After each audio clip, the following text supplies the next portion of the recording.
من يهده الله فلا مضل له ومن يضلل فلا هادي له وأشهد أن لا إله إلا الله وحده لا شريك له وأشهد أن محمدا عبده ورسوله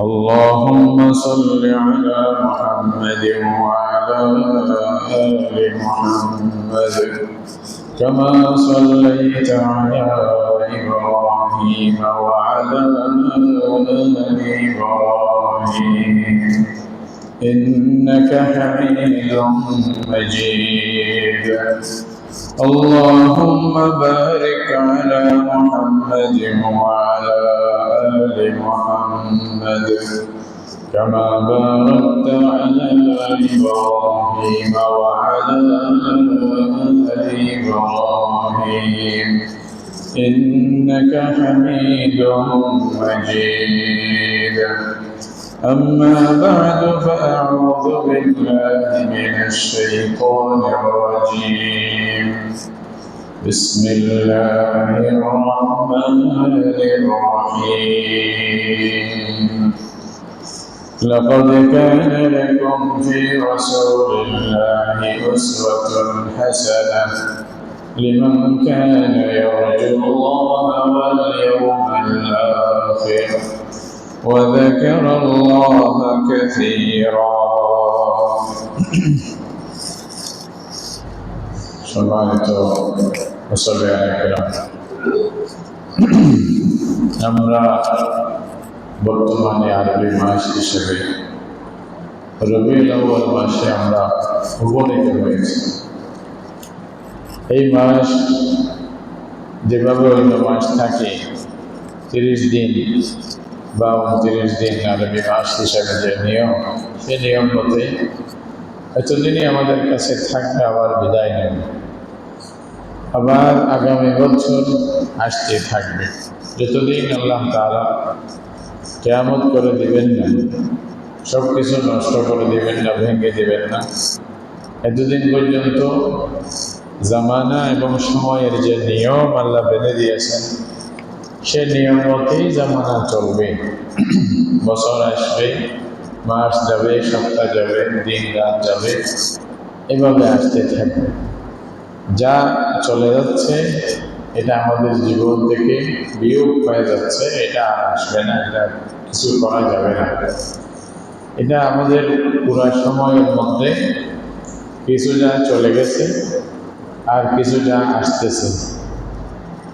যা চলে গেছে এটা তো আমরা জানি, কিন্তু যা আসতেছে এটা কয়টা আসবে, কয়দিন আসবে, কয় মিনিট আসবে, এটা আল্লাহ ছাড়া কেউ জানে না। আবার যা বর্তমান বলতে এক হিসাবে কিছু নাই, কারণ এই যে বললাম, বলার আগে অতীত ছিল, মানে এই যে বলে ফেলার সাথে সাথে অতীত হয়ে গেছে। আর যেটা সামনে আছে এটা তো মানে ভবিষ্যৎ হয়ে যাবে। তাহলে বর্তমানে আছে কি, যা আছে তাই।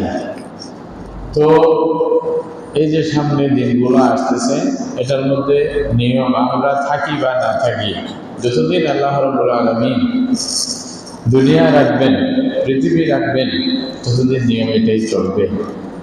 12 মাসে বছর হবে, আর প্রত্যেক বছরে বারবার মাসগুলো ঘুরতে থাকবে, এবং যে মহান মহান ঘটনাগুলো হয়েছিল সেগুলো মানুষেরা বারবার স্মরণ করবে। বিশেষ করে ইসলামী বিষয় যদি হয় মুসলমানেরা স্মরণ করবে, আর ইসলামী বিষয় না হলে অন্যরা স্মরণ করবে। এভাবেই চলতেছে। কিন্তু একজন মুমিন হিসাবে, ইমানদার হিসাবে, একজন মুসলিম হিসাবে আল্লাহর দ্বীনকে আমরা মানি, সেই হিসাবে আমাদের কি দায়িত্ব? এই যে সময় বারবার আসতেছে, আমার দায়িত্ব কি? হযরত হাসান বসরি রাদিয়াল্লাহু তাআলা আনহু বলতেছেন, প্রত্যেক দিন যখন তোমাদের কাছে উপস্থিত হয়, যখন তুমি সকাল হও, যেন ওই দিনটা তোমাকে ডাকিয়া বলে যে হে আল্লাহর বান্দা, তোমার জীবনে আমি আগে আসি নাই, পরেও আসবো না, আমার যত সময় আছে তখন থাকবো, তোমার জীবনের জন্য আমি একটা সাক্ষী হয়ে থাকবো। আমার মধ্যে এখন তুমি ভালো জিনিস রাখবা নাকি খারাপ রাখবা তুমি নিজে বুঝো। আমি যা যাচ্ছি আর ফিরে আসবো না। আর আমার মধ্যে তুমি যা করবা ওইটার জন্য আমি সাক্ষী হব। এখন তুমি নিজেই চিন্তা করো, আমার এই দিনটাকে, সময়টাকে কিভাবে তুমি কাটাবে। তো প্রত্যেক দিন যখন সকাল হয় আমাদেরকে যেন কেউ এই আওয়াজটা দেয়, আমরা গাফেল থাকি, বুঝি না, সেভাবেই দিনটাও নষ্ট করতেছি। দিন রাত এভাবে যাচ্ছে, তাহলে দিন রাত যা যাচ্ছে এটা আমাদের জীবনের একটা অংশ। মনে করতে হবে একটা অংশ আমার জীবন থেকে কেটে গেল, যেটা আমি ফেরাতে পারবো না। এই কারণেই সময়ের মূল্য, এবং সময় এতই মূল্যবান যে আল্লাহ তাআলা সময়কে শপথ করে বলছে, বলছে আল্লাহ বলছে যে সময়ের শপথ করে বলতেছে। কেন? সময় তোমাদের জন্য খুব মূল্যবান। তুমি আর কিছু ফিরাইতে পারলেও সময়কে ফিরাইতে পারবে না। সময় এমন জিনিস না যেটা আবার ফিরে আনবে, আবার ওখানে কিছু করবে, সেরকম সুযোগ আর তোমাকে দেওয়া যাবে না। তো সুতরাং খুবই গুরুত্ব সহিত এই সময়টা যা পাইছো এটাকে গুরুত্ব মনে করে, গনিমত মনে করে এটাকে আল্লাহর ইবাদতের মধ্যে কাটানোর চেষ্টা করো।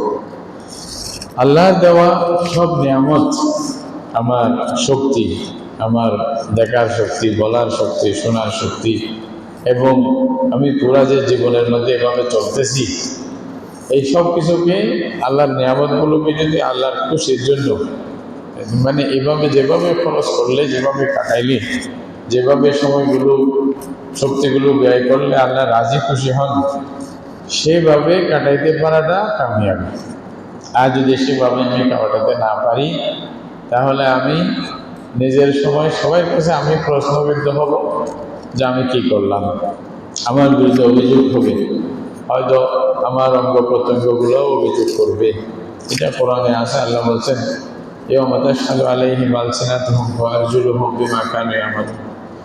বলছে যে যাদের যে শরীর, তাদের মানে পা, হাত, শরীরের অংশ, তারপরে তাদের চামড়া, জুলুদুহুম আছে কোরআন মধ্যে, এগুলো সব কিছু আমাদের পক্ষে বা বিপক্ষে সাক্ষী হবে কিয়ামতের দিন।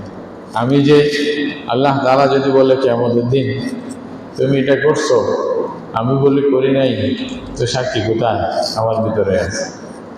চামড়া বলবো যে চুপ, তুমি করছো আমি জানি, অমুক তারিখ এটা এটা করছো, বলে দিন। এখন কোরআন এটাও বলছে, আমাদের কাফ, বিশেষ করে যারা কাফের, তারা বলবে লিমা শাহিদতুম আলাইনা। কাফেররা নিজের চামড়ার বিরুদ্ধে, চামড়া মানে এটা চামড়া, শরীরের চতুর্পাশে তো চামড়া, চামড়ার বাইরে আমরা যাবো কই? এটা যেদিকে যায়, বলছে চামড়া বলবে যে এরা এই করছে, করছে না করছে, সাক্ষী দিবে। তখন মানুষেরা বলবে যে লিমা শাহিদতুম আলাইনা, আমাদের বিরুদ্ধে কেন সাক্ষী দিলা? আজকে আল্লাহর সামনে আমাকে বেইজ্জত করে দিলাম, আমার সব কিছু খুলে দিলাম, ফাঁস করে দিলাম। তখন চামড়া বলবে যে আনতাকানাল্লাহুল্লাযী আনতাকা কুল্লা শাই, বলছে দেখো আমাকে আল্লাহ রেকর্ড করার জন্য বলছিল, আমি করছি, রেকর্ড করে ফেলছি সব। আল্লাহ যখন আজকে অনুমতি দিছে বলার জন্য, বলে দিলাম। আমি তোমার কাজ করি না, আমি আল্লাহর কাজ করি। তখন কোথায় যাবে? তখন তার কোথাও যাওয়ার সুযোগ থাকবে না। এই জন্য প্রত্যেকটা দিন যে আমরা কাটাবো, এই দিনটা যেন আমার বিরুদ্ধে সাক্ষী হয়ে না দাঁড়ায় যায়। যে কথাটা বলবো এই কথাটা যেন আমার বিরুদ্ধে সাক্ষী হয়ে না দাঁড়িয়ে যায়। মানুষ আমাকে চিন্তা করতে হবে আমার চলার পথ এটাও ঠিক আছে। কে কি বুদ্ধি দিল, কে কি বললো, শয়তান কোন পথ দেখাইলো, এটা আমার বড় বিষয় না। প্রত্যেকটা জিনিসের মধ্যে আমাকে আগে দেখতে হবে আমার আল্লাহ এই বিষয়ে আমাকে কি পরামর্শ দিচ্ছেন, কি আদেশ দিচ্ছেন, এবং এই বিষয়টা আমার রসুল আমাকে কিভাবে বুঝিয়েছেন বা রসুলের সাহাবীরা কিভাবে বুঝছেন। এই তিনটা স্তর থেকে আমাদেরকে নিয়ে সামনের দিকে যেতে হবে। এটাই তো বল, আর না বলার কোনো উপায় নেই, এখানে ওজন করার কোনো সুযোগ নেই। কেউ যদি বলতে চায় যে আমি তো জানতাম না, আমার কাছে কোনো ইনফরমেশন আসে নেই, সেটা বলার কি সুযোগ আছে মনে করে? কোরআন তো প্রত্যেক ঘরে আছে। আল্লাহ বলেন যে কোরআন তো ছিল, পড়ো নাই, কোরআনকে রেখে দিয়েছো, বছরে ধরো নাই, তোমার দোষ। কোরআনের অনুবাদ না জানলে হুজুর থেকে জিজ্ঞাসা করতাম। হ্যাঁ, প্রত্যেক দিন তোমাকে বলা হতো কোরআন পড়ো, কোরআন শেখো, কোরআন বুঝো, বা হুজুর থেকে জিজ্ঞাসা করো। এই জামানায় তো আরো সহজ। কথার কথা একজন হুজুর থেকে জিজ্ঞাসা করলেন একটা মাসালা, টেলিফোনে জিজ্ঞাসা করলেন, হুজুর আমাকে মাসালাটা বলেন। তো এটা শোনার পরে যদি আপনার ইতমিনান না হয়, মনের মধ্যে তৃপ্তি না হয়, আরেকজন হুজুর থেকে জিজ্ঞাসা করেন, তার চেয়ে বড় আরেকজন হুজুরকে জিজ্ঞাসা করেন, সুযোগ তো আছে। এখন তো মোবাইলের যুগ, টেলিফোন করে রেখে পাওয়া যায়। ওদের কথা আমাদের কাছে অনেকে জিজ্ঞাসা করে বিভিন্ন মাসালা, তো বলে দিতে হয় শরীয়তের এটা নিয়ম, এটা নিয়ম, এটা নিয়ম, এটা করতে হবে, অন্য কিছু করা যাবে না। সেই দিন একজনের মাসালা জিজ্ঞাসা করছে, প্রসঙ্গত বলতেছে এখন মেহেদি অনুষ্ঠান করবে মেয়ের জন্য, মেয়ের জন্য মেহেদির অনুষ্ঠান করবে, বিয়া দিবে যে, এইখানে বড় করে গরু জবাই করবে, গরু জবাই করবে, মেজান দেবে। বলছে এটা মা বাপের ইসালে সবের জন্য করা যাবে কিনা? মানে ইসালে সবের জন্য মেজানের গরু দিবে, ওইটা মেহেদি অনুষ্ঠান করাবে, দুইটা একসাথে মিলাইতেছে। অবশ্যই ঠিক, এটা জিজ্ঞাসা করা দরকার, দেখুন পারবো কিনা। তাহলে পারবে কিনা শরীয়তের দৃষ্টিতে আলেমরা বলে দিবেন। আমি বললাম যে তো মেহেদি অনুষ্ঠানটা হলো কুহুরি জিনিস, মুসলমানদের কোনো বিষয় না। মুসলমানদের বিয়ার মধ্যে মেহেদি অনুষ্ঠান বলতে কিছু নেই। এটা হচ্ছে কাফেরদের থেকে আমরা নিচ্ছি। কাফের কারা? হিন্দু, বৌদ্ধ, খ্রিস্টান, এগুলা থেকে সংস্কৃতিগুলো আছে। ইসলামের সংস্কৃতি অনেক সুন্দর। আর বর্তমানে মেহেদি অনুষ্ঠানে কেউ যদি ব্যাখ্যা বাস্তবায়ন বলে, ইসলামের পক্ষে যাবে না বিপক্ষে যাবে, আপনারাই বলেন। এখানে বেপর্দা আছে, মহিলা পুরুষ আলাদাভাবে বা একসাথে সব মিলতেছে, বা যার সাথে দেখা করাই জায়েজ নাই, ওনারা আসিয়া শরীরের মধ্যে লাগাচ্ছে। কি এগুলো? এগুলো কোথার থেকে পাইছি আমরা? ইসলাম বলছে, কোনো আলেম শিক্ষা দিছে? এগুলা এগুলা তোয়াক্কা না করে ওই যে হিন্দুদের থেকে দেখে আমরাও শুরু করে দিচ্ছি। এই জন্য এর বেশি কিছু নেই। তাহলে আপনি একটা অবৈধ একটা অনুষ্ঠানকে দিয়া, ইসলামিক একটা সংস্কৃতির জিনিসকে দিয়া আপনার মা বাবার রিজাল্টে সবের মধ্যে লাগাইবেন, তাহলে সব গেল, সব গেল, শেষ। আমাদের এখানে কোনো এটা হবে না। আপনি এক গুলি দিয়ে দুই স্বীকার করবেন, আমাদের এটা মানা। মেহেদি অনুষ্ঠান তো মানা, এগুলো করিয়েন না। আর যদি মেহেদি অনুষ্ঠান মানুষকে খানা খাওয়াইতে হয়, ইসলাম সব নিয়োগ করতেছেন কেন? সব তো পাইবেন না ওখানে, আর কি রিচার্জ করবেন? সব পাইলে না দিব, না পাইলে দিব কেমনি? বুঝেননি? এইটা বলে ওনাকে বললাম যে আপনি ইসালে সব মা বাবার জন্য করবেন, খুব ভালো কথা, গরিবদেরকে এটা খাওয়াই দেন। বাকি মেহেদি অনুষ্ঠান অন্য সময় ছাগল ডাগল একটা করে করে আপনার মন চাইলে আপনার ব্যাপার, তবে করা উচিত না। এটা মুসলমান হিসাবে ত্যাগ করা দরকার। তারপরও আপনাদের বিষয় এটার সাথে মেলাবেন না, মিলালে জোরটা বলবান হয়ে যাবে। কথার কথা মশালাটা ওনাকে বলে দিলাম, এবার উনি মানুক না মানুক, আমার কথা হলো সত্য বলে দেওয়া, বাকি মানা না মানা আপনাদের ব্যাপার। এটা আল্লাহ জিজ্ঞাসা করবে, তুমি জানতা তারপরে আমল করো না কেন? তখন কি উত্তর দেবে? এটা আপনি জানেন, ভালো জানেন কি করবে। তবে জানতে হবে আমাদের, জেনে বা বুঝে তারপরে না আমরা আমল করব। তো বলতেছিলাম, যদি বলেন আমি কিছু জানতাম না, আমার সুযোগ হয় নাই, এটা বলার কি সুযোগ হবে? আল্লাহর কাছে অভিযোগ করার সুযোগ পাইবেন? পাওয়া যাবে না। কারণ সব আপনি জানেন, আপনাকে জানানো হচ্ছে, আপনার আশেপাশে সবাই জানেন। একটু টেলিফোন বলে তো হয়। আমরা দুনিয়ার কোনো বিষয়ে কত পরামর্শ করি, করি না? করি, কিন্তু দিনের বিষয়ে কোনো পরামর্শ করি না কেন? হাজারবার বলার পরেও কয়জন ভাই আসি যারা ছোট ছোট সূরাগুলি ভালোভাবে শুদ্ধভাবে পড়ার চেষ্টা করছি বা গুরুত্ব আসছে অন্তরে? কয়জন আছে? আল্লাহ তাআলা যাদেরকে তৌফিক দিছে আলহামদুলিল্লাহ। তো আপনি পারবেন না এটা কে বলল? আমি তো বারবার বলছি, সাহাবায়ে কেরাম যখন কোরআন পুরোপুরি পাইতেছেন তখন তো তাদের বয়স প্রায় 50-60-এর দিকে। প্রায় 50-60 হয়ে গেছে, তারপরে পুরো কোরআন আসছে। কারণ রসুলের 23 বছর জীবনে কোরআন আসছে, 23 বছর পুরা লাগছে কোরআন পুরা আসছে। তো সাহাবায়ে কেরাম পুরা একটা কোরআন কপি ওদের হাতে পাচ্ছে 23 বছর পরে, মানে প্রায় 63 বছর পরে পাইতেছে। তো রাসূলুল্লাহ সাল্লাল্লাহু আলাইহি ওয়াসাল্লাম থেকে 3 বছর ছোট আবু বকর, ওনার 1-2 বছর ছোট হযরত ওমর, এইভাবেই তো বেশি বেশ কম না। তাহলে প্রায় তো সময় 40 বছরের উপরে গেছে, 50 বছরের উপরে গেছে। তারপরে গিয়া কোরআনের হাফেজ, কোরআনের আলেম, কোরআনের মুফাসসির, কোরআন ছাড়া কিচ্ছু বুঝে না, এরকম হয়ে গেছে। ওনারা পারলেন আরো যুদ্ধ বিগ্রহ হয়, কত কিছু টিকতে দেয় নাই, তারপরে এভাবে শিখছে। আল্লাহ যদি বলে তোমরা আরামে বসে এসির ভিতরে ঘুমাইতা, টাকা পয়সার অসুবিধা হয় নাই, সকালের নাস্তার সমস্যা নেই, হ্যাঁ, দুপুরে খাবারের সমস্যা নেই, কত ধরনের খাবার, মানে এই যে তরকারি করতেছো, 1টা 2টা না 5টা 10টা তরকারি নিয়ে খাচ্ছ আরামসে। আমার কিতাবটা পড়ার সুযোগ হয়নি, কোরআনটা একবার জানার সুযোগ হয়নি, একটা সূরার মানে বোঝার সুযোগ হয়নি, কি উত্তর দেবে? আল্লাহ রাসূলের সাহাবীরা অনেক সময় খানার নামে হাদিসের মধ্যে আছে, শুধু একটা খেজুরের যেটা দানা আছে না, খেজুরের দানা সুস্তেন খালি, সুস্তেন বলেছে ইসুস, রাসূলুল্লাহ সাল্লাল্লাহু আলাইহি ওয়াসাল্লাম সাফ করে বলছেন ইসুসুল নামা, এটা একটা খেজুরের দানা, মুখে শুষে আবার আরেকজনকে দিছে, উনি শুষে তারপরে যুদ্ধ গেছে। বুখারী শরীফে দেখেন হাদিসের মধ্যে আছে। এটা এমনি কল্প কাহিনী না, এটা তো মানুষের সামনে হয়েছে। তাহলে আমাদের কোনো উত্তর আছে ভাই? যে আরামে আছে, কেন আমরা করতে পারি না? একটু মানে গুরুত্ব দিই না কেন? সপ্তাহে 1টা ঘন্টা কয়জনে দিছে? আর যদি একটা বছরে আপনি তো আমপাড়ার হাফেজ হয়ে যাওয়ার কথা, কি বলেন ঠিক না? 1 বছরে তো আমপাড়ার হাফেজ হয়ে যাওয়ার কথা। একটা কথা বলি না বলে কেমনে বলতেছেন?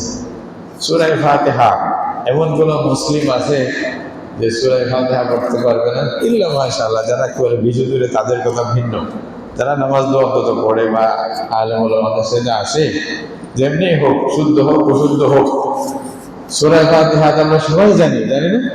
এটা চিন্তা করতে হয়। সূরা ফাতিহা বলতে বললে এটা চিন্তা করতে হয়, আর ভুল হওয়ার সম্ভাবনা থাকে খুব কম। কারণ কারণ কি? সূরা ফাতিহাটা এমনি আমরা অনায়াসে বলতে পারতেছি, কারণ কি? কারণ হলো একটু বেশি পড়ি। আসল কারণ হলো এটা কি? বেশি পড়ি। ইমাম বুখারী রাহমাতুল্লাহ আলাইহি থেকে কেউ জিজ্ঞাসা করেছিলেন যে মনে থাকে না কি করব? মনে থাকে না, একটা পড়ছি ভুলে যাই, স্মরণ থাকে না। দেখেন, খেয়াল করেন কথাগুলি কি বলছে। ইমাম বুখারী রাহমাতুল্লাহ আলাইহি ওনাকে বলছে আবার পড়ো। কি বলছে? আবার পড়ো। যতবার পড়বে মনে থাকে না, আবার পড়ো। এটা মানে যত বেশি পড়বেন তত বেশি মনে থাকবে। কোরআন সাহাবায়ে কেরাম বেশি পড়তেন, যার কারণে কোরআন ছাড়া আর কিছু চিন্তা করার সুযোগ ছিল না। কোরআনের ব্যাখ্যা রাসূল থেকে পাইতেছেন, কোরআন আর হাদিস থেকে তাদের জীবন। আর আমাদের জীবনে কোরআন হাদিসের নামই নেই, উল্টা হয়ে গেছে, পুরো উল্টা হয়ে গেছে। তাহলে এত সুযোগ থাকতেও যদি না পড়ি না করি, তা আমাদের দোষ। এই জন্য কথা হলো, জীবন এটা আসবে যাবে, দিন আসবে দিন যাবে, মাস আসবে মাস যাবে, কিন্তু আমি যদি অবহেলা করি, আমার কাছে যদি গুরুত্ব না থাকে, তাহলে আমি বেকার হয়ে যাব। একই বছর যাচ্ছে, একজন ব্যবসায়ী খুব মেহনত করে যদি কাজ করে, সে বছরের মধ্যে কোটি টাকা অর্জন করতেছে, আর আমি যে সেই, কারণ আমি তা করি, আমি তো ভালো কাজ করি নাই, নিজে চিন্তাও করি নাই, ঘরে চিন্তাও করি নাই, আড্ডা মারছে আর করছে এদিক সেদিক। আমার তো আর কোনো কাজ নাই, লন্ডায় মারা ছাড়া আমার কোনো কাজ নাই।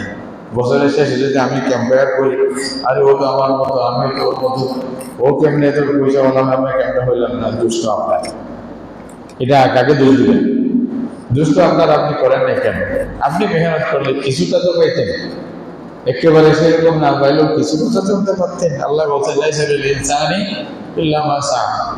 রিক্সাওয়ালা যে কিছু ডেলি 1000-2000 টাকা আয় করতেছে, কথার কথা যাই হোক, সে যদি ঘরে বসে থাকতো, হয়তো না নিজে খেতে পারতো, না পরিবারকে খাওয়াইতে পারতো। আল্লাহ রাসূল সাল্লাল্লাহু আলাইহি ওয়াসাল্লাম কেন বলছে তুমি নিজে যা খাইবা এটা তো সব, সুবহানাল্লাহ। আসলে কথা বলছে যে যা কামাইবে অর্জন করবে, প্রথম হক হচ্ছে তুমি নিজেকে খাওয়াও, এরপরে স্ত্রীকে খাওয়াও, পরিবারের বাচ্চাদেরকে খাওয়াও, মা বাপকে আরো যারা আছে তাদেরকে খাওয়াও। প্রত্যেকটা খাবারের মধ্যে আল্লাহ তোমাকে সাদাকার সওয়াব দিবে। দেখেন কেন করছে, কেন এটা সাদাকার সওয়াব হচ্ছে, স্ত্রীকে খাওয়াইলে সাদাকার সওয়াব হচ্ছে, কারণ যেন আমি কাজ করি, যেন আমি বসে না থাকি, আমার মেহনত, আমি এমনিও তো খাওয়াবো স্ত্রীকে, কিন্তু প্রত্যেকটা লোকমার মধ্যে আল্লাহ তাআলা আমাকে সাদাকার সওয়াব দিচ্ছে। আমি গরিব মানুষ, কিন্তু আল্লাহ সওয়াব তো বাধা দেয় না। আল্লাহ তো বলে নাই গরিব হইলে সওয়াব পাইবে না, এটা বলছে না, এটা কোথাও নেই। বরঞ্চ গরিব হইলে, মেহনত বেশি হইলে আল্লাহ সওয়াবও বেশি দিবে, এটা না বলতেছে। তাহলে এখন কাজ আমার উপর, আমি যদি অবহেলা করি তাহলে আমি নিজে ফেল মারলাম, বরবাদ হলাম, নষ্ট হলাম, আমার নিজেকে নিজে ধ্বংস করলাম। এই জন্য আল্লাহ বলছে যে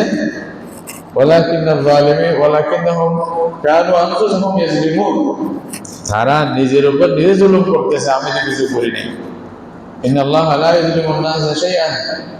আল্লাহ মানুষের প্রতি অন্যায় করে না, মানুষ নিজের নফসের প্রতি নিজে অন্যায় করতেছে, আমি নিজেকে নিজে ধ্বংস করতেছি। তাহলে এই জন্য আমি দোষী, আর কেউ না। আমি যে নষ্ট হলাম এই জন্য আমি নিজে দোষী। আল্লাহ যদি রসুল না পাঠাইতেন, আল্লাহ যদি কিতাব না পাঠাইতেন, আল্লাহ যদি এই যে আলমগুলো আমার কাছে পৌঁছানোর ব্যবস্থা না করতেন, তাহলে আমি বলতে পারতাম যে আমার কাছে কিছু আসে নাই। কোরআনের মধ্যে আল্লাহ বলতেছেন লিকাইলা তাকুনা আলাল্লাহি হুজ্জাহ, আল্লাহর উপর যেন তোমাদের অভিযোগ না থাকে, এই জন্য আল্লাহ সবকিছু তোমাদের সামনে স্পষ্ট করে বলে দিয়েছেন, পৌঁছাই দিয়েছেন, পৌঁছানোর ব্যবস্থা করে দিয়েছেন। পৌঁছতেছে, কিয়ামত পর্যন্ত পৌঁছতে থাকবে। কিন্তু আমি যদি ভ্রুক্ষেপ না করি, কান শোনা করে দেই, তাহলে দোষ আমার। কিয়ামতের দিন আমি কাউকে দোষ দিতে পারবো না। এই জন্য ভাই, সময় আসবে, সময় যাবে, রবিউল আউয়াল মাস আসছে, এরকম আরো আসবে আমাদের জীবনে, বিগত জীবনেও আসছে, এখন আসছে, সামনেও আসবে যদি আল্লাহ বাঁচায় রাখে। আর না আসলে তো মনে করলেন এই শেষ। কিন্তু আমি যদি রবিউল আউয়ালের কিছু দাবি যদি আমি না বুঝি, রবিউল আউয়াল পয়গাম যদি আমি না বুঝি, রবিউল আউয়াল আমাকে কি বলতে চাচ্ছে যদি না বুঝি, তাহলে দুষ্টা কার? বলেন না, দুষ্টা কার? আমার রাসূল সাল্লাল্লাহু আলাইহি ওয়াসাল্লামকে আমরা এই মাসে পেয়েছি, এই মাসে আল্লাহ তাআলা ওনার জন্ম গ্রহণ হয়েছে, মানে এই যে রবিউল আউয়ালের মানে একেবারে অকাট্য প্রমাণ দিয়া যেটা আমরা ঠিক করছে 8 বা 9 তারিখ, অথবা প্রসিদ্ধ কথা মতে 12 তারিখ রবিউল আউয়ালের রাসূলুল্লাহ সাল্লাল্লাহু আলাইহি ওয়াসাল্লাম জন্মগ্রহণ করছেন। রসুলের জন্মগ্রহণ মানে তো অনেক বড় কিছু। রসুলের মিলাদ মানে, মিলাদ শব্দের দুইটা অর্থ, একটা হলো জন্মগ্রহণের সময়, আরেকটা হলো জন্মগ্রহণের স্থান। এটা দুইটা আরবি শব্দ, মিলাদ আরবি শব্দ, এটার অর্থ হলো জন্মগ্রহণের সময় অথবা জন্মগ্রহণের স্থান। তো রাসূলুল্লাহ জন্মগ্রহণের স্থান হলো মক্কা শরীফ, আর সময় হলো দিন তারিখ হিসাবে যদি ধরেন, তারিখ হিসাবে 12 তারিখ বলেন অথবা 8-9 তারিখ যেটাই বলেন। আর সোমবার, এটাও নির্দিষ্টভাবে হাদিসের মধ্যে আছে, সকাল 10টা, 9টা, 10টা, 11টার মধ্যখানে। এরকম অবস্থাতে মক্কা শরীফে নিজের বাপের বাড়িতে আব্দুল মুত্তালিবের ছায়া চলে, ওইখানে মক্কা শরীফে কাবা শরীফের পাশে রাসূলুল্লাহ সাল্লাল্লাহু আলাইহি ওয়াসাল্লামের জন্ম হয়েছে। মিলাদের এটা তো আমরা সবাই মানে, সবাই জানে, সব মুসলমান এখানে ইত্তেফাক, কারো কোনো দ্বিমত নেই এগুলার মধ্যে। কিন্তু এই মিলাদুন নবী, আল্লাহ রাসূল সাল্লাল্লাহু আলাইহি ওয়াসাল্লামের জন্ম এবং জন্মের সময় যেটা জন্ম যে হয়েছে, এটার মধ্যে কি মেসেজ ছিল? রাসূলুল্লাহর জন্ম মানেই ছিল দুনিয়া পরিবর্তন হয়ে যাবে, দুনিয়া আগের নিয়মে চলবে না। এর আগের দুনিয়া ছিল জুলুমের দুনিয়া, অন্যায়ের দুনিয়া, এবং সব রকমের বর্বরতা, জাহিলিয়ত আর অশ্লীলতা, বেহায়াপনা সব কিছু ভরে ছিল দুনিয়ার মধ্যে। আপনি যদি রাসূলুল্লাহ সাল্লাল্লাহু আলাইহি ওয়াসাল্লামের আগের দুনিয়ার ইতিহাস দেখেন, পারস্য দেশে কে ছিল, রোমান এম্পায়ারে কে ছিল, আরব দেশে কি ছিল, ইন্ডিয়াতে কি ছিল, মহিলাদের কি অবস্থা ছিল, ভাই ভাইয়ের মধ্যে কিরকম সম্পর্কের অবস্থা ছিল, একেবারে জর্জরিত, মানবতা মৃত্যুর দুয়ারে পৌঁছে গেছে। আল্লাহ তাআলা এগুলো কোরআনের মধ্যে ইঙ্গিতে বলছেন। আল্লাহ বলছে ওয়াতাসিমু বিহাবলিল্লাহি জামিআন ওয়া লা তাফাররাকু ওয়াজকুরু নি'মাতাল্লাহি আলাইকুম ইয কুনতুম আ'দাআন।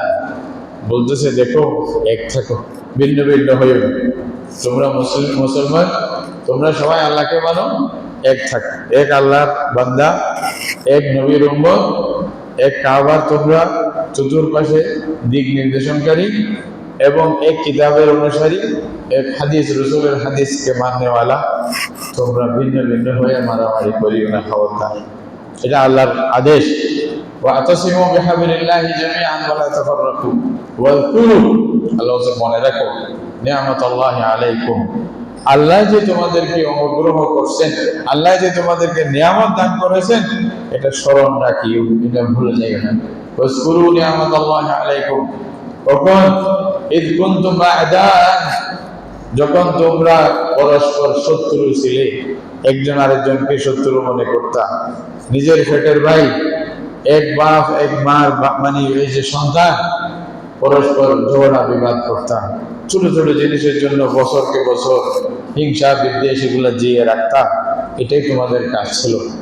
এক আরবি এক সাহিত্যিক উনি বলতেছেন, ওয়াহইয়ানান আলা বাকরিন আখিনা, ওয়াহইয়ানান আলা বাকরিন আখিনা ইযা মা লাম নাজিদ ইল্লা আখানা। আরবি সাহিত্য যারা জানেন পড়েন, ও বলতেছে মাঝে মধ্যে আমরা যখন ঝগড়ার জন্য আর কাউকে পাইতাম না, ঝগড়া করার এত মানে আমাদের মধ্যে আসক্তি, ঝগড়ার প্রতি মহব্বত চলে আসছিল, ঝগড়ার অভ্যাসে পরিণত হয়ে গেছিল, যে যখন ঝগড়া করতে পারতাম না তখন নিজের ভাইয়ের সাথে ঝগড়া শুরু করে দিতাম। কি নেশা, ঝগড়ার কি নেশা, একটা মারামারির কি নেশা, আরেকজনের সাথে শত্রুতার কি নেশা। এটা হলো জাহেলি যুগ। মহিলাদেরকে কোনো সম্মান ছিল না, পানির মতো যার যা ইচ্ছা ব্যবহার করত, যার কারণে আপনারা কোরআনেও আছে, আপনারা শুনছেন, মহিলা কোনো ঘরে যদি মেয়ে সন্তান জন্ম নিত, সে লজ্জায় মানুষের সামনে মুখ দেখাইতো না। সুবহানাল্লাহ, আল্লাহ বলছেন ওয়াইদা বুশিরা আহাদুহুম বিল উনসা, যখন কাউকে মেয়ে সন্তানের সুসংবাদ দেওয়া হতো, যাল্লা ওয়াজহু মুসওয়াদান ওয়া হুয়া কাযীম, অনেক পেরেশান বেচারা এবং চেহারা কালো হয়ে যেত, পেরেশান হয়ে যেত। ইয়াতাওয়ারা মিনাল কওম, মানুষের সামনে সে আত্মপ্রকাশ করতো না, লজ্জায় আমার ঘরে মেয়ে হয়েছে, এটার লজ্জাকে কোথায় মানে লুকাবে, নাউযুবিল্লাহ, এটা মনে করতো। মা বুশিরা আইয়ামসিকু আলা হুনিন, এই লজ্জাকে মেনে নিয়ে কি ওনাকে রাখবে, আমি ইয়াদুসুহু ফিত তুরাব, নাকি মাটির মধ্যে ফুটে ফেলবে। এরকম অবস্থা ছিল তোমাদের, মাটিতে ফুটতে ফেলছে না। ওয়াইদাল মাউউদাতু সুইলাত, ছোট ছোট মেয়েদেরকে বাঁচার অধিকার দেওয়া হতো না, তাদেরকে হওয়ার সাথে সাথে যেটা কবরে দফন করে দিত। অনেক ঘটনা আছে এরকম, মানে যারা জাহিলি যুগে মানুষ করছে। বেরহম, দয়া বলতে কিছু ছিল না, মানবতা বলতে কিছু ছিল না। আল্লাহ তাআলা বলতেছেন এগুলো স্মরণ করো। ইয কুনতুম আ'দাআন ফাআল্লাফা বাইনা কুলুবিকুম, আল্লাহ বলছে যে আল্লাহ তোমাদের অন্তরকে মিলাইছে। অন্তর মেলানোর মালিক কে?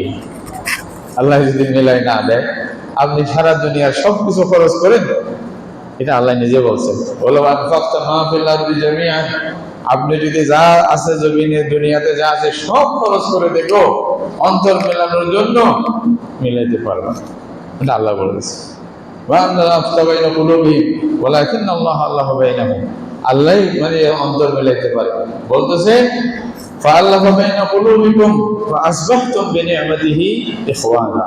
তারপরে আল্লাহর এই নিয়ামত পাওয়ার পরে মুহাম্মদ রাসূলুল্লাহ সাল্লাল্লাহু আলাইহি ওয়াসাল্লামের তালিমের মাধ্যমে, ওনার শিক্ষার মাধ্যমে, ওনার চরিত্রের মাধ্যমে, ওনার আখলাক তোমাদের সামনে পেশ করার মাধ্যমে, ওনার দাওয়াতের মাধ্যমে তোমরা আজকে ভাই ভাই হয়ে গেছে।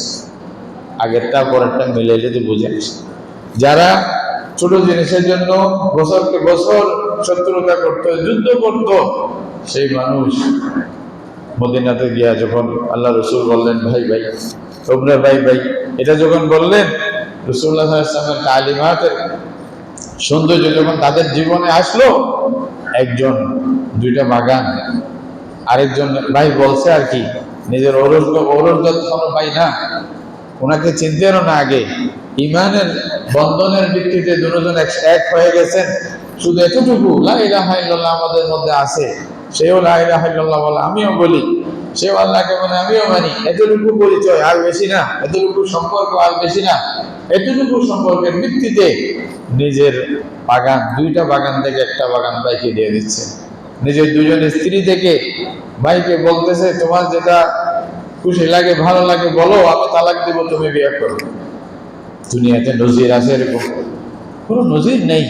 এরকম ভ্রাতৃত্ব, এরকম মায়া মহব্বত, এরকম কোরবানি, আরেকজনকে প্রাধান্য দেওয়া, নিজে না খেয়ে আরেকজনকে খাওয়ানো, কোনো নজির নেই। সুবহানাল্লাহ। হযরত তালহা রাদিয়াল্লাহু তাআলা আনহু, ওনার ঘরে মেহমান আসছে, আল্লাহ রাসূল বলছেন, আমার মেহমান আসছে, কে নিয়ে যাইবে? তো এখন অনেকে, তাদের কাছে খাওয়ানোর মতো কিছু ছিল না, মেহমানকে দিবে যে সেরকম। হযরত তালহা বলছে, ঘরে গিয়া বলছে, আল্লাহ রসুলের মেহমান কেউ নিতেছে, আমি নিয়ে আসছি, এখন খাওয়াবো কি? রাত্রে খাওয়ানোর তো কিছু নেই। স্ত্রী বললো, অল্প কিছু খাবার আছে, এখন আমরা খাইলে শেষ হয়ে যাবে, মেহমানকে দেওয়া যাবে না। বলছে যে বাচ্চাদেরকে কোনো রকম ঘুমাই রাখো, ঘুম পাতায় দাও, আর মেহমানকে আমরা খাওয়াবো। কেমনে খাওয়াবো? তখনকার মেহমানও আবার সেরকম ছিল, আমাদের মতো হইলে তো আমরা মানে চুপচাপ খাইয়ে বসে থাকতাম, মেজবানের খবরই নিতাম না কি হয়েছে না হয়েছে। সেই জমানার মেহমানরাও আবার বলছে না, মেজবানকে আমাদের সাথে খাইতে হবে, যখন পর্দার বিধান আসে নাই। এখন মেহমানের কারণে বাধ্য হয়ে বসতে হয়েছে। স্বামী স্ত্রী বুদ্ধি করছে, বলছে যে খানা তো অল্প, মেহমানকে দেখাও আমরা খাচ্ছি, কোনো বাহানা করে আমি চেরাগ নিভাই দেব, তুমি চেরাগ ধরাই আনতে আনতে আমি দেখাবো যে আমি খাচ্ছি, ওরা খেয়ে ফেলবে, আমরা না খাই থাক। আল্লাহু আকবার। কিভাবে প্রাধান্য দিচ্ছে আরেকজনকে?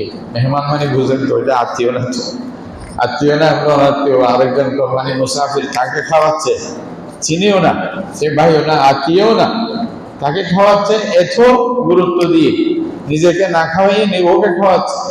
এরকম কোন রকম কয়েকবার চেরাগ নেবে দিছে, কানাডা মেহমানকে খাওয়াই দিয়েছে, নিজে খায়নি। এটা এদিকে তারা রাত্রি যাপন করছে, ওদিকে আল্লাহ রাব্বুল আলামিন আরশ আজিম থেকে জিবরাইলকে পাঠিয়ে রাসূলকে বলে দিছে, বলো আমার এই বান্দার উপর আমি খুব রাজি হয়ে গেলাম, বলে দাও, তাকে সুসংবাদ দাও। আল্লাহু আকবার। যেমন মানুষ খাবার নাই ঘরে, আরশ আজিম থেকে তাদের জন্য সুসংবাদ আছে রাসূল রাহমাতুল লিল আলামিনের কাছে। আল্লাহ রাসূল সকালে জিজ্ঞাসা করতেছেন, কে কালকে রাতে কে এরকম ঘটনা করছো? রাসূলুল্লাহ তো জানেন, তো বলতে যে হযরত তালহাকে ডাকছে, তালহা আল্লাহ তাআলা তোমাকে সুসংবাদ দান করছে। আবু তালহা রাদিয়াল্লাহু তাআলা আনহু, ওরা কেমন মানুষ ছিলেন আল্লাহ রাসূলের সাহাবীরা, যাদের জন্য আল্লাহ তাআলা ফেরেশতাকে পাঠিয়ে, জিবরাইল আমিনকে পাঠিয়ে রাসূলকে বলতেছে সুসংবাদ দিয়ে আসো। তাহলে এবার দেখেন, রাসূলুল্লাহর তালিমাতের কারণে, শিক্ষার কারণে, রাসূলুল্লাহর তারবিয়তের কারণে এই মানুষগুলো, যেগুলো আগে মানুষ মানবতা বলতে কিছু বুঝতোই না, মাটি একেবারে নিকৃষ্ট মাটির মতো কথার কথা ছিল, ওই সব মানুষগুলো স্বর্ণে পরিণত হয়ে গেছে। রাসূলুল্লাহ তালিম যখন পাইছে, আগের অবস্থা পরের অবস্থা পুরো ভিন্ন হয়ে গেছে। এখন এইখানে ভালো ছাড়া আর কিছু নেই। যেদিকে যান আসহাবে রাসূলের ব্যাপারে যদি কথা আসে, তখন সাথে সাথেই বলতে হয় সর্বশ্রেষ্ঠ, সর্বশ্রেষ্ঠ, সর্বশ্রেষ্ঠ। যে কোনো দিকে আপনি দাওয়াতের দিকে যান, তালিমের দিকে যান, অন্য দিকে যান, ভ্রাতৃত্বের দিকে যান, দুনিয়ার কাজের দিকে যান, সব দিকে দেখবেন ওনারা সর্বশ্রেষ্ঠ। কে সর্বশ্রেষ্ঠ বলেন? এটা আমি বলতেছি না, রাসূল করিম সাল্লাল্লাহু আলাইহি ওয়াসাল্লাম নিজেই বলে দিয়েছেন, খায়রুন নাস কারনি, খায়রুন নাস কারনি সুম্মা আল্লাযীনা ইয়ালুনাহুম সুম্মা আল্লাযীনা ইয়ালুনাহুম। শুধু আমার উম্মত না, সমস্ত উম্মতের মধ্যে, আল্লাহ রাসূল বলতেছে সমস্ত উম্মতের মধ্যে যত নবী আসছেন, যত উম্মত আসছে, সব নবীর সব উম্মতের মধ্যে আমার উম্মত সর্বশ্রেষ্ঠ। আবার আমার উম্মতের মধ্যে আমার সাহাবীরা, আমার শতাব্দীর লোকেরা সবাই শ্রেষ্ঠ। আর কাউকে বলতে হবে? কেউ যদি আসিয়া বলে যে না ওরা শ্রেষ্ঠ ছিল না, তার চেয়ে বদনসিব, তার চেয়ে খারাপ আর কেউ থাকবে? বলেন, আর কেউ থাকবে? সে মানে রাসূলের কথার উপরে রাজি নেই, রাসূলের কথার উপর অসন্তুষ্ট। রাসূল যেখানে বলতেছে আমার শতাব্দীর লোকেরা সর্বশ্রেষ্ঠ, আমি যদি মানতে না পারি দোষটা কার, আমার নাকি আর কার? আমারই, আমি বদনসিব আর কি। কেউ বলতেন রসুল যদি বলে আরে বেটা আমি বলছিলাম সর্বশ্রেষ্ঠ, তোমার কি অধিকার ছিল আমার সাহাবীর বিরুদ্ধে তুমি বলতে কেন, তুমি উল্টা চিন্তা করছো কেন? রাসূলুল্লাহ সাল্লাল্লাহু আলাইহি ওয়াসাল্লাম বলে গেছে, বলছে যে এরাই সবাই উপরে। কারণ আপনি যে কোনো কিছু দেখবেন ইসলামী বিষয়ে ওদের নম্বর প্রথম নম্বর, ওরা প্রথম নম্বর। রাসূলুল্লাহ সাল্লাল্লাহু আলাইহি ওয়াসাল্লাম একবার জিজ্ঞাসা করলেন হঠাৎ করে সাহাবায়ে কেরামকে, হযরত আবু বকর সিদ্দিক উনি এক নম্বর না? সবার মধ্যে এক নম্বর কে? আবু বকর। নবীদের পরে সব উম্মতের সব সাহাবীর সবার উপরে আবু বকর সিদ্দিক, ওনার নম্বর সেরকম। রাসূলুল্লাহ সাল্লাল্লাহু আলাইহি ওয়াসাল্লাম বলছেন আজকে কেউ কি রোজা রাখছো? কে রোজা রাখছে? কানা আবু বকরিন আনা, আবু বকর বললেন আমি রোজা রাখছি। আজকে কেউ জানাজা পড়ছো? কানা আবু বকরিন আনা, আবু বকর বললেন আমি জানাজাও পড়ছি। রাসূলুল্লাহ জিজ্ঞাসা করলেন আজকে কেউ সাদাকা করছো? কানা আবু বকরিন আনা, আমি সাদাকা করছি। তারপরে রাসূলুল্লাহ জিজ্ঞাসা করলেন আজকে ভগবান আদা মারিয়াম মিনকুম আল-ইয়াউম, আজকের দিনে কেউ কি কোনো অসুস্থকে দেখতে গেছিল?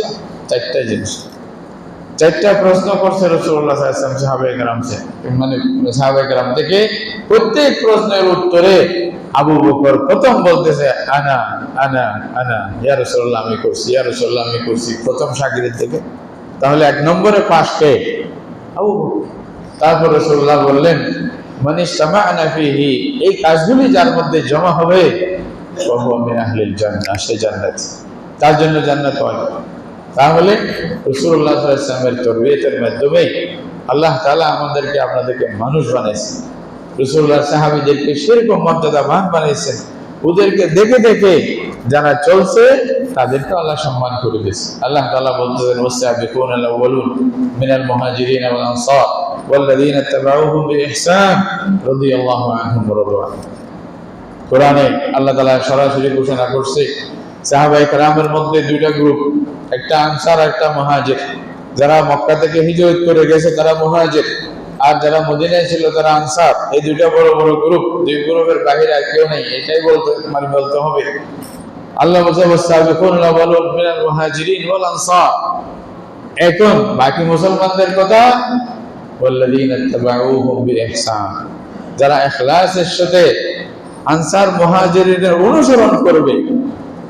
আল্লাহ বলতেছেন তারা এই যে জামাত, এই যে গ্রুপ রাসূল যাদেরকে তৈরি করেছেন, এদের অনুসরণ যারা করবে কিয়ামত পর্যন্ত, আল্লাহ বলছে আমি তাদের সবার উপরে রাজি। আল্লাহু আকবার, রাদিয়াল্লাহু আনহুম ওয়া রাদু আনহু। তাহলে আমাদের মাপকাঠি কোথায়? আল্লাহ রাসূল, আল্লাহ রাসূলের সাহাবীদের পুরো গ্রুপ, এটার মধ্যে চললে আল্লাহ বলছে আমি রাজি। শুধু এটা না, অন্য জায়গায় দেখেন আল্লাহ বলছে যে ফাইন আমানু বিমিসলি মা আমানতুম বিহি ফাকাদ ইহতাদাউ, এরপরে যারা আসবে কিয়ামত পর্যন্ত তারা যদি রাসূলের সাহাবীদের মতো ঈমান আনে তারা হেদায়েতের মধ্যে থাকবে, আর যদি তারা সেরকম ঈমান না আনে তারা ধ্বংস। বুঝছেন? এবার রাসূলের তরবিয়তের মাধ্যমে আল্লাহ তাআলা যে সাহাবায়ে কেরামকে, যে একটা দলকে আমাদের সামনে পেশ করছেন, এটাও কেউ নমুনা।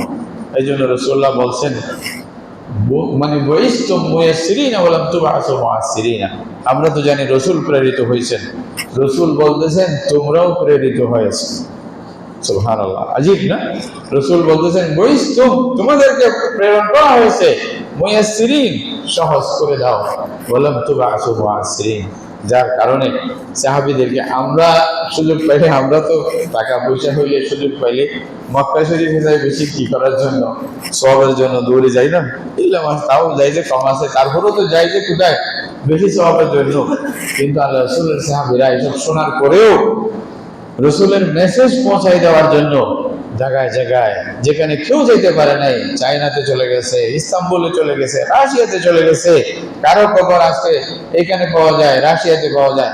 রাসূলুল্লাহ সাল্লাল্লাহু আলাইহি ওয়াসাল্লামকে যিনি খবরে রাখছেন, রাসূলুল্লাহ সাল্লাল্লাহু আলাইহি ওয়াসাল্লামের চাচাতো ভাই, ওনার খবর পাওয়া যায় কোথায়? রাশিয়াতে। হযরত কাসম ইবনে আব্বাস রাদিয়াল্লাহু তাআলা আনহুমা, রাসূলের মামার মতো লাগে হযরত সাদ, এরকম ভাবে আবুল আস রাদিয়াল্লাহু তাআলা আনহু, এদের খবর পাওয়া যায় চায়নার মধ্যে। রাসূলের মামা হযরত এই যে আইয়ুব আনসারী রাদিয়াল্লাহু তাআলা আনহু, যিনি রাসূলকে মেহমানদারি করতেন মদিনা শরীফে, ওনার কবর পাওয়া যায় ইস্তাম্বুলে, বর্তমান তুর্কিতে। কোথায় আমরা রাসূলের মিশন নিয়ে সেভাবে কাজ করছে, জান দিয়ে দিছে এটার মানে সারা দুনিয়াতে পৌঁছানোর জন্য, এই রহমতের পয়গাম পৌঁছানোর জন্য। এটা তো আমাদের দায়িত্ব ছিল। আমরা মানে রবিউল আউয়াল যখনই আসবে, রাসূলুল্লাহ সাল্লাল্লাহু আলাইহি ওয়াসাল্লাম যে আমাদের জন্য রহমত হিসেবে এসেছেন, উনি যে দয়ার বাণী নিয়ে এসেছেন, সারা বিশ্বকে শান্তি দেওয়ার জন্য এসেছেন, দুনিয়ার মধ্যে মানবতা প্রতিষ্ঠা করার জন্য এসেছেন, সেই কথাটা আমরা কি প্রমাণ করাইতে পারছি? আমরা তো নিজে ভাই দ্বন্দ্ব লাগাইছি, এবং গ্রুপে দ্বন্দ্ব লাগাচ্ছি। আমরা তো নিজের ভাইকে সবচেয়ে শত্রু মনে করতেছি। তাহলে আমাদের দ্বারা কি কাজ হবে? 2টা টাকার জন্য জান দিয়ে যাচ্ছি, এটা সবচেয়ে বড় কিছু মনে করতেছি। তাহলে অন্যকে যদি মাফ করতে পারি, নিজের ভাইদেরকে মাফ করতে পারি না? এটা ওখানে কিছু বাদ দিতে পারি না? কিছু ছাড় দিতে হবে তো। আল্লাহ রাসূল তো ছাড় দিছে। যারা জানের দুশমন ছিল, রাসূলুল্লাহ জানের দুশমন, হত্যা করার জন্য ষড়যন্ত্র করছে, কোনো এমন উপায় ছাড়ে নাই যেটার দ্বারা সম্ভব হয় রাসূলকে ক্ষতি করার, এগুলোও করছে। সেরকম লোকদের ব্যাপারে যখন রাসূলের হাতে পুরোপুরি এখতিয়ার যখন চলে আসছে, রাসূল যা চাই করতে পারতেন, রাসূল বলছে যাও আমি মাফ করে দিলাম, আল্লাহু আকবার, যাও আমি মাফ করে দিলাম। তাহলে এটাই তো রাসূলের আখলাক, এটাই তো রাসূলের চরিত্র। রাসূলুল্লাহ এগুলোই তো শেখানোর জন্য আসছিলেন। রবিউল আউয়াল মাস আমাদের থেকে এটাই দাবি রাখে। রবিউল আউয়ালের দাবি, রবিউল আউয়াল যেটা শিক্ষা দিচ্ছে, এটা আমাদের বুঝতে হবে। খালি রবিউল আউয়াল আসছে রাসূলের জন্মের মাস, মিলাদুন নবীর মাস বলে খুশি হয়ে খালি খাইলে তো ভাই হবে না। কিছু মনে করেন না, আসলে এটা মানে আমি দোষের কথা বা আপনাদেরকে দোষ দিচ্ছি না, কিন্তু দায়িত্বের কথা বলতেছে। আমাদের দায়িত্ব কি এটাই শেষ? এতটুকুই শেষ, নাকি আরো কিছু আছে? এটা জানতে হবে। আল্লাহ রাসূলের সাহাবীরা কিরকম ভাবে বুঝছেন রাসূলকে পুরো আয়না দেখে নিজের জীবনের কাজ করছেন। সাহাবায়ে কেরামের একটা কথা, আমি লম্বা হয়ে যাবে, কথা শেষ করতেছি। এক যুদ্ধে আল্লাহ রাসূলের সাহাবী লাগেছিলেন, ওইখানে বারবার যেন পিছপা হইতে হচ্ছে দুশমনের সাথে, মানে বিজয় লাভ করতে পারতেছেন না দুশমনেরা, ওনাদেরকে আবার আঘাত করতেছিলেন। তখন যুদ্ধের যে আমির ছিলেন সাহাবায়ে কেরামের জামাতের মধ্যে, উনি বললেন যে একটু চিন্তা করো তো, আমরা কোনো ভুল করতেছি নাকি, আমাদের মধ্যে কোনো আমলের কমি হয়ে যাচ্ছে নাকি দেখেন। সব চিন্তা করতে করতে দেখলো ওই বাহিরের দেশে দূরে গেছে, মিসওয়াক করার একটু মানে তাদের মধ্যে খলল হয়ে গেছিল। ওই সবাই বাইরে মানে অনেক দূরে গেছে, ওখানে গাছ টাছ হতে পাবে কিনা এই জন্য, আর যুদ্ধের মধ্যে মানে মুবতলা ছিলেন, এই জন্য ওটা বেখেয়ালে অনেক থেকে এই সুন্নত ছড়ে গেছে। তো বলছে যে না, এটা আমাদের ভুল হয়ে যাচ্ছে, চলো আগে ওইটা সুন্নত আদায় করে এটা পরিপূর্ণ করি। এটা রাসূলের এক একটা জিনিস যেন আমাদের থেকে হারিয়ে না যায়, আমাদের জীবনের মধ্যে প্রত্যেকটা জিনিস যেন থাকে। শুধু একটা মিসওয়াক করার সুন্নত হয়তো কোনো দিকে মনে হয়েছে, তখন বলছে এক কাজ করো, সবাই পাশের জঙ্গলে গিয়া কাঁচা ঢাল নিয়ে আগে মিসওয়াক করো, এই মিসওয়াকের সুন্নত আদায় করি। তখন গেছে সবাই প্রায় ওই গাছের মানে জঙ্গলে গিয়া ছোট ছোট ডালগুলা নিয়ে, কাঁচা ঢাল নিয়ে মিসওয়াক করা যায়, আর কতগুলি মিসওয়াকের গাছও আছে। এই দৃশ্যটা শত্রুরা দেখছে, যে ওরা সবাই জঙ্গলে গিয়ে গাছের ঢাল নিয়ে মানে গসতেছে। তো ওদের মনে আসছে, আরে বাবা, এই মুসলমানদের সাথে কালকার করা যাবে না। বলছে কেন? বলছে আমাদের গোশত সবাই খাওয়ার জন্য ওরা দাঁত ধারাইতেছে। যেটা বুঝে আসছে, এই সুন্নত আদায় করার কারণে এমন একটা প্রভাব পড়ছে, ওরা যুদ্ধ ছাড়াই কামিয়াবি হয়ে গেছে। এটা আসলে মানে বোঝার জন্য বলছে যে রাসূলের সুন্নতকে মজবুত করে ধরলে, রাসূলের পয়গামকে যদি আমরা পৌঁছানোর জন্য চেষ্টা করি, রবিউল আউয়ালের ডাক, রবিউল আউয়ালের যে একটা দাবি, রবিউল আউয়ালের যে পয়গাম, রবিউল আউয়ালের যে মেসেজ, এটা যদি আমরা জানতে পারি, বুঝতে পারি, আমল করতে পারি, আমরা ইনশাআল্লাহ কামিয়াব হয়ে যাব। এরকম যদি অবহেলায় চলে যায়, হাজার রবিউল আউয়াল আসবে যাবে, আমি যেই সেই, এরকম হবে। এটা কি হওয়া উচিত? কি রবিউল আউয়াল যেটা আমাদের থেকে চাচ্ছে ওটা আমি করি। রাসূলুল্লাহ সাল্লাল্লাহু আলাইহি ওয়াসাল্লামের হাদিস মুখস্থ করি। আল্লাহ রাসূল হাদিস, ছোট ছোট হাদিসগুলো বলছেন, বাংলায় পাওয়া যায়, ছোট বাচ্চারা মুখস্থ করতে পারে, আমরা পারি না। আমরা কথা বলতে পারি না রাসূলের কথাটি, দরুদ শরীফ বেশি বেশি পড়ার জন্য বলতে পারি, খালি রবিউল আউয়াল মাসে আসলে দরুদ পড়বো, বাকি সময় পড়বো না। এটা কেমন কথা? রাসূলুল্লাহ সাল্লাল্লাহু আলাইহি ওয়াসাল্লাম তো বলতে সবসময় পড়ো। এক আল্লাহর বান্দা ইন্তেকাল করছেন, ইন্তেকালের পরে ওনার আত্মীয়দের মধ্যে কেউ জিজ্ঞাসা করছে, বলছে আল্লাহ তোমার সাথে কিরকম ব্যবহার করছে? তো উনি সোজা বললেন আল্লাহ আমাকে ক্ষমা করে দিয়েছেন। কেন? বলছে আমি বেশি বেশি দরুদ পড়তাম, ওই জন্য আল্লাহ আমাকে ক্ষমা করে দিয়েছেন। আল্লাহু আকবার। তাহলে এগুলো তো সবসময়ের জন্য। সুতরাং যে তালিম, এটা যেন আমরা শিখি ভালো করি।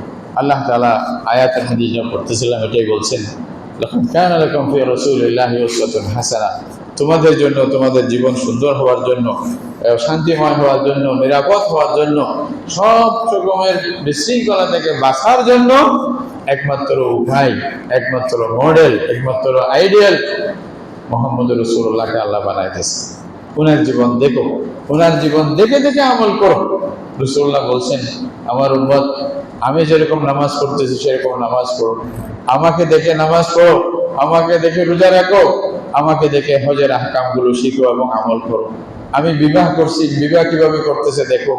আমি সন্তান আমার ছিল, সন্তানের সাথে কিরকম ব্যবহার করতে দেখো। আমার চাচা ছিল, এদের সাথে আমি কিরকম ব্যবহার করছি, মা বাবার সাথে কিরকম ব্যবহার করবে। আমার দুধ মা ছিল, ওর সাথে আমি ব্যবহার করছি দেখো। আমার সাথীরা ছিল, ওদের সাথে আমি কিরকম ব্যবহার করছি। বিদেশি মানুষ আসলে, অমুসলিম আসলে, তাদের সাথে আমার কিরকম চালা চরিত্র ছিল দেখো। আমি শিক্ষক ছিলাম, আমার শিক্ষার্থীদের সাথে আমার কিরকম ব্যবহার ছিল দেখো। প্রত্যেকটা জিনিস আপনি যদি দেখেন তাহলে রাসূলের জীবনে আছে। আল্লাহ বলেন লাকাদ কানা লাকুম ফি রাসূলিল্লাহি উসওয়াতুন হাসানাহ। উত্তম আদর্শ রাসূলের মধ্যে আছে। যে আল্লাহকে মিলতে চায়, আল্লাহর সাথে ভালো হতে চায়, আল্লাহর কাছে তুমি মান সম্মানিত হতে চায়, তাহলে তোমাকে রাসূলকে অনুসরণ করা ছাড়া প্রতিটি ক্ষেত্রে কোনো উপায় নেই। এটা রাসূলকে অনুসরণ করতে হবে। এটাই হলো রবিউল আউয়ালের দাবি। আল্লাহ রাব্বুল আলামিন আমাদেরকে রবিউল আউয়াল মাস আসার সাথে সাথে এই দাবিগুলো মনে প্রাণে মেনে নিয়ে এটা মতে আমল করার, দাবিগুলো পূরণ করার জন্য আল্লাহ আমাদেরকে চেষ্টা করার তৌফিক দান করুন। ওয়া আখিরু দাওয়ানা আলহামদুলিল্লাহি রাব্বিল আলামিন।